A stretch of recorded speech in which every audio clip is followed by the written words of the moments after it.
Huwag ka nang bumili ng goto sa labas. Madali lang naman to lutuin at siguradong napakasarap. Sa kumukulong tubig, ilagay ang laman loob ng baka.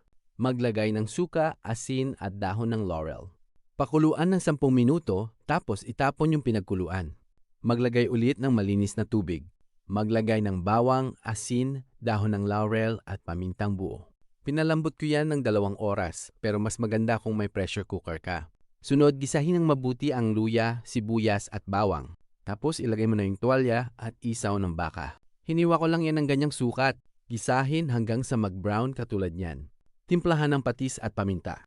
At kung gusto mo ng mga ganitong video ay mag-follow ka na. Maraming salamat. Paghaluin ang malagkit at regular na bigas. Tig 1 cup ang nilagay ko dyan. Gisahin ng mabuti tapos ilagay yung pinagpakuluan. Tapos mag-add ng tubig. Takpan at pakuluin ng mga ilang minuto. Pag kumulo, maglagay ng beef cubes at kaunting patis. Takpan muli at ipagpatuloy ang pagluto. Maglagay ng annatto powder pampakulay. Takpan muli. Lutuin hanggang sa tuluyan maluto ang bigas. Makalipas ang ilang sandali ay pwedeng-pwede na yan. At syempre masarap tong iserve habang mainit-init pa. Ikaw na rin bahala kung anong toppings ang ilalagay mo dyan. Ganun lang kasimple, meron ka ng masarap na goto. Kaya subukan mo na rin.